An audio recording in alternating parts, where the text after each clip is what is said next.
আমরা কত কান্নাকাটি করি, কত রোনাজারি করি, কিন্তু মনে হয় আকাশ পেরিয়ে আমাদের আওয়াজ যেন কোথাও পৌঁছাচ্ছে না। কখনো কি ভেবে দেখেছেন, এত চাওয়ার পরেও আমাদের দোয়া কেন কবুল হচ্ছে না? আল্লাহ তাআলা কি আমাদের ডাক শুনছেন না, নাকি আমাদের চাওয়ার ভিতরে লুকিয়ে আছে কোনো ভুল? আজকের এই সংক্ষিপ্ত আলোচনাটি হয়তো আপনার দোয়ার প্রতি দৃষ্টিভঙ্গি এবং আপনার পুরো জীবনটাই বদলে দিতে পারে। ইব্রাহিম ইবনে আদহাম রহিমউল্লাহকে যখন মানুষ জিজ্ঞেস করেছিল, আমাদের দোয়া কেন কবুল হয় না, তখন তিনি 10টি কারণ বলেছিলেন। তার মধ্যে অন্যতম প্রধান কারণ হলো, আমরা আল্লাহ তাআলাকে চিনি কিন্তু তার হক আদায় করি না। আমরা কোরআন পড়ি কিন্তু তা অনুযায়ী আমল করি না। দোয়া কবুল না হওয়ার অন্যতম একটি কারণ হলো আমাদের উপার্জন হালাল না হওয়া।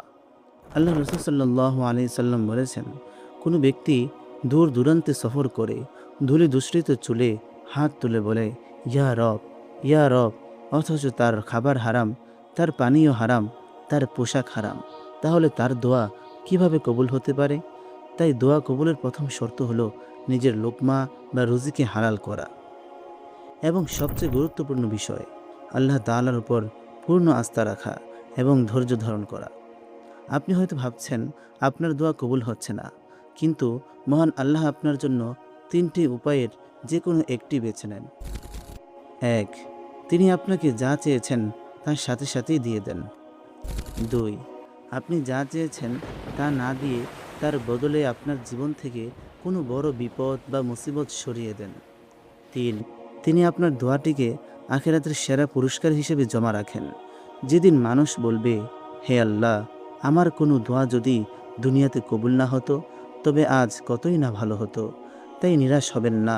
আল্লাহ তাআলা বলেছেন, তোমরা আমাকে ডাকো, আমি সাড়া দেব। যদি কখনো আপনার চাওয়াটা না পেয়ে থাকেন, তবে বুঝবেন আল্লাহ তাআলা আপনাকে ফিরিয়ে দেননি, বরং তিনি সঠিক সময়ের অপেক্ষা করছেন।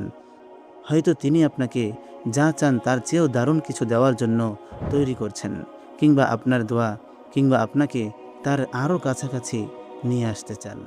তাই আসুন আমরা আমাদের হারাম উপার্জন বর্জন করি, দোয়ায় একাগ্রতা আনি এবং পূর্ণ আস্থা রেখে একনিষ্ঠভাবে আল্লাহর দরবারে হাত তুলি।